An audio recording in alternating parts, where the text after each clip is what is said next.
Assalamualaikum warahmatullahi wabarakatuh. Halo teman-teman semuanya, jumpa lagi di video pembelajaran Ibu. Hari ini kita akan belajar mengenai surat menyurat. Ada surat resmi, ada surat tidak resmi. Kira-kira bagaimana ya perbedaannya? Yuk simak video berikut sampai selesai. Oke anakku semuanya, kita akan belajar mengenai surat menyurat, mengenai surat pribadi, surat resmi, tujuan menulis surat, cara menyusun surat, dan juga kata sapaan serta pronomina. Sebelumnya kita harus tahu dulu apa sih pengertian dari surat pribadi dan juga surat resmi itu. Bagaimana perbedaannya? Nah, pengertian dari surat pribadi sendiri adalah surat yang digunakan untuk berkomunikasi secara pribadi, bersifat tidak resmi, dan berisi tentang masalah pribadi. Nah, surat pribadi ini biasanya ditulis oleh seorang individu atau perseorangan untuk orang lain atau instansi lain. Nah, bahasa dari surat pribadi ini lebih condong bersifat pribadi, santai, mudah dipahami, dan komunikatif, biasanya menggunakan bahasa sehari-hari. Nah, berikut adalah unsur-unsur dari surat pribadi. Simak baik-baik ya. Di sini pada gambar ini tertera ada tempat dan tanggal penulisan surat. Setelah itu di bawahnya ada tujuan surat. Mau ditujukan ke siapa sih surat kalian itu? Terus di bawahnya lagi ada salam pembuka. Boleh diisi dengan assalamualaikum, boleh diisi dengan selamat pagi, selamat sore, atau halo, hai. Jadi bahasa di sini bersifat non formal untuk surat pribadi. Nah, baru di bawahnya salam ada yang namanya isi surat, di mana kalian bisa menuliskan apa sih tujuan dari kalian menulis surat itu, apa isinya. Nah, bahasa yang digunakan dalam isi dari surat pribadi ini juga bersifat tidak formal, jadi bisa menggunakan bahasa sehari-hari yang mudah difahami oleh pembaca, terutama oleh orang yang kalian tuju tadi. Sedangkan untuk di bawahnya ada salam penutup. Salam penutup ini boleh untuk yang disesuaikan dengan yang ada di atas tadi. Setelah itu di paling bawah ada identitas pengirim, yaitu nama kalian. Selanjutnya untuk pengertian surat resmi. Surat resmi ini disebut juga surat dinas. Nah, biasanya ini dibuat pada instansi-instansi atau lembaga perseorangan ke instansi lain. Jadi antar instansi itu biasanya mengirimkan surat, misalkan untuk rapat, untuk pertemuan besar, dan lain-lain. Surat undangan juga, atau perjanjian-perjanjian yang bersifat formal. Nah, bahasa yang digunakan dalam surat dinas ini biasanya berisi bahasa-bahasa formal yang menggunakan bahasa tidak bertele-tele, beda dengan surat pribadi tadi. Kalau surat pribadi menggunakan bahasa sehari-hari, tapi kalau untuk surat resmi menggunakan bahasa yang formal, singkat, jelas. Jadi memiliki pola yang tetap. Berikut adalah unsur-unsur dari surat resmi. Untuk yang pertama ada yang namanya kepala surat atau kop surat. Nah, ini yang membedakan bahwa surat itu resmi atau tidak resmi adalah adanya kop surat di paling atas. Ya, di sini kop suratnya bertuliskan panitia kegiatan perkemahan Sabtu dan Minggu atau Persami Pramuka SMP Mutiara Harapan 1 Tuban. Selanjutnya untuk yang kedua ada nomor surat. Di dalam surat resmi atau surat dinas terdapat nomor suratnya.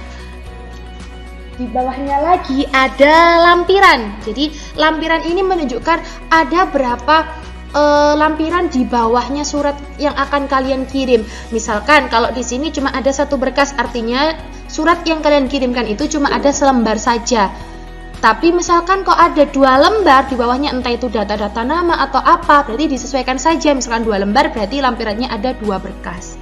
Nah, untuk yang selanjutnya ada yang namanya di nomor 3 itu ada tanggal surat. Jadi ini penting sekali. Di setiap surat harus ada yang namanya tanggal suratnya. Terus ada perihal suratnya, untuk permohonan izin kah atau undangan rapat kah, seperti itu. Di bawahnya lagi ada tujuannya, alamat suratnya, mau dikirimkan ke siapa. Nah, biasanya karena ini surat resmi atau surat dinas diawali dengan yang terhormat yang disingkat dengan YTH, ya.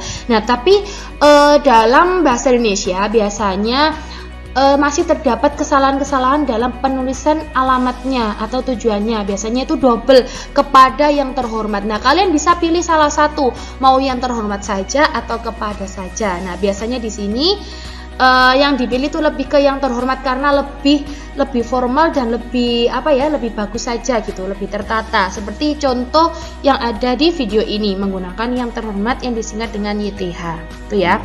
Nah, selanjutnya yaitu ada salam pembukanya. Jadi kalau tadi itu salam pembukanya bisa assalamualaikum di surat pribadi ya, assalamualaikum, hai, halo, selamat pagi.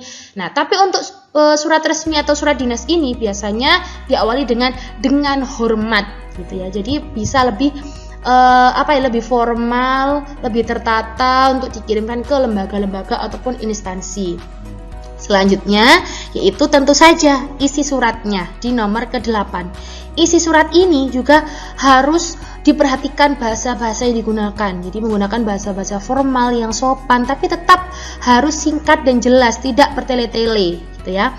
Selanjutnya ada penutup surat di nomor 9. Di situ dituliskan terima kasih atas perhatian dan izin Bapak Ibu gitu. Jadi disesuaikan dengan perihal tadi. Misalkan perihalnya tadi permohonan izin, berarti atas perhatian dan izin dari Bapak ataupun Ibu. Semisal kalau halnya itu adalah undangan rapat, berarti dituliskan seperti ini saja. Terima kasih atas perhatian dan kedatangan Bapak ataupun Ibu gitu ya. Nah, untuk di nomor 10 ada identitas pengirimnya.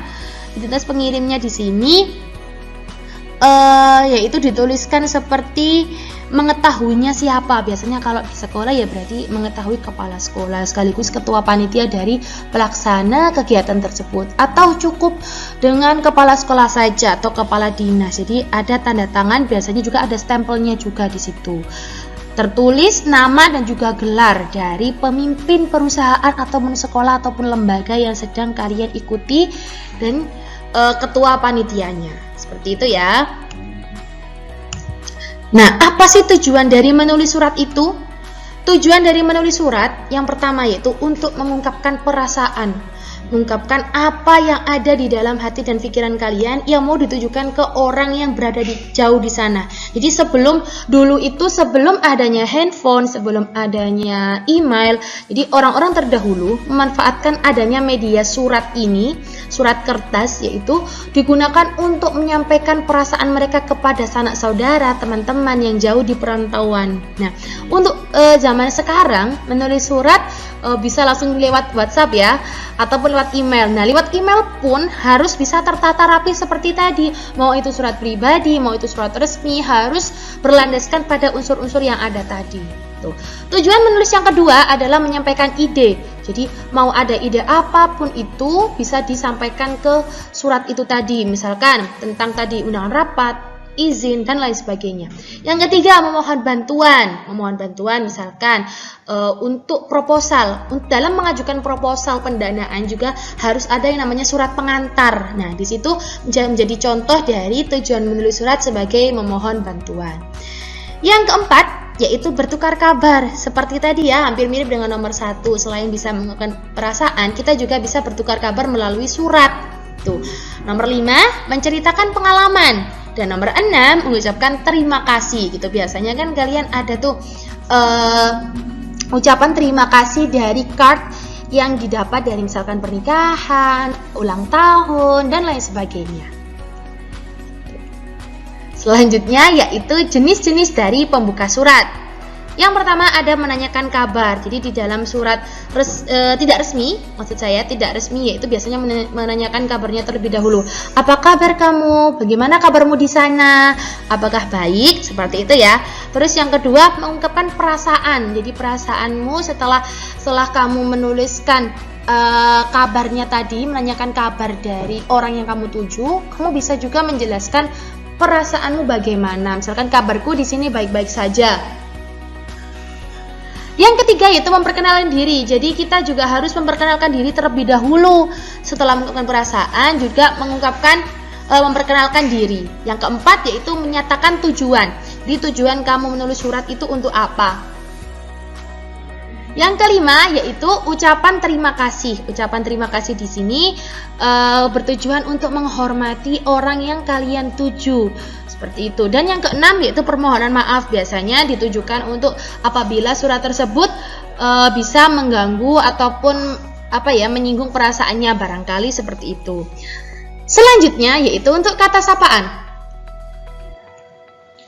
Kata sapaan ini biasanya digunakan untuk menyapa orang yang memiliki hubungan keluarga seperti paman. Itu kata sapaan yang menunjukkan hubungan kerabat seperti paman, nenek, bibi, ibu, ananda, emas, adik, dan sebagainya. Jadi ada kata sapaan yang menunjukkan hubungan kerabat.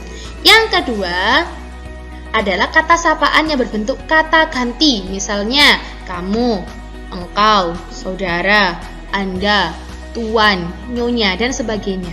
Yang ketiga yaitu kata sapaan yang menunjukkan rasa hormat. Misalkan yang tadi ya, yang terhormat yang disingkat YTH pada surat-surat resmi. Yang keempat, ada kata sapaan yang diikuti oleh nama. Misalkan saudara ataupun saudari, saudara Ina, saudari Fitri, Bapak Ferry, Ibu Putri, dan lain sebagainya. Jadi diikuti dengan nama-nama orang yang kalian tuju tadi. Selanjutnya yaitu untuk kata ganti atau pronomina, yaitu kata yang dipakai untuk mengacu kepada kata benda lain. Misalnya kata ketua OSIS dapat digunakan pronomina dia atau ia. Ada 3 jenis pronomina, yaitu pronominal persona, pronominal penunjuk, dan pronomina penanya. Pronomina yang mengacu pada orang seperti diri sendiri, orang yang diajak berbicara, atau orang yang dibicarakan. Itu disebut pronomina persona, artinya mengacu pada diri sendiri, orang yang diajak berbicara, dan juga orang yang dibicarakan. Seperti diri sendiri, aku, kami, kita. Contoh, surat itu telah kukirimkan tadi pagi. Di situ menggunakan pronomina ku, yaitu diri sendiri. Selanjutnya yaitu orang yang diajak berbicara. Engkau, kamu, anda, dikau, kau, kalian, kamu sekalian, dan anda sekalian. Misalkan, pukul berapa kamu selesai masak? Di situ menggunakan kata kamu, yaitu orang yang diajak berbicara bertatap muka. Yang ketiga yaitu orang yang dibicarakan. Ia, dia, beliau, nya, mereka. Contohnya, dia setuju dengan keputusan kami. Jadi yang ibu garis bawahi tadi yaitu dia yang menunjukkan orang yang dibicarakan. Orangnya berada jauh misalkan di sana gitu ya, bukan yang sedang bertatap muka. Jadi ketiga itu tadi merupakan pronomina persona. Nah, yang kedua yaitu disebut pronomina penunjuk. Pronomina penunjuk ini terdiri atas pronominal ini, itu, yaitu penunjuk umum, kemudian penunjuk tempat seperti sini, situ, sana, dan penunjuk ikhwal seperti begini, begitu. Contohnya, lain kali jangan berbuat begitu lagi. Nah, ada kata-kata begitu yang menunjukkan penunjuk umum. Terus lagi, Bu Guru memberikan ini kepada saya sebagai kenang-kenangan. Jadi ini menunjukkan suatu hal yang penunjuk umum tadi ya. Kalau yang begitu tadi menunjukkan ikhwal. Yang ketiga ada pronomina penanya, menggunakan kata tanya seperti siapa, apa, mana gitu ya. Siapa untuk menanyakan orang, apa misalkan menanyakan barang, mana misalkan pilihan gitu ya. Siapa yang akan memberi sambutan? Johnny habis membeli apa? Nah, itu tadi merupakan contoh-contoh dari pronomina. Oke, anak-anakku semuanya, itu tadi merupakan video pembelajaran mengenai surat menyurat, bagaimana unsur-unsurnya, bagaimana perbedaannya. Jadi sudah jelas ya bahwa surat pribadi dan juga surat resmi itu memiliki perbedaan di unsur-unsurnya. Kalau surat pribadi menggunakan bahasa yang tidak formal, menggunakan bahasa sehari-hari, tidak memiliki kop surat, kemudian ditujukan untuk perseorangan. Sedangkan untuk surat yang resmi, surat dinas, memiliki kop surat, memiliki nomor surat, ditujukan kepada lembaga ataupun instansi, begitu ya. Nah, kita berjumpa lagi di video selanjutnya. Jangan lupa tetap semangat belajar, jaga kesehatan. Wassalamualaikum warahmatullahi wabarakatuh.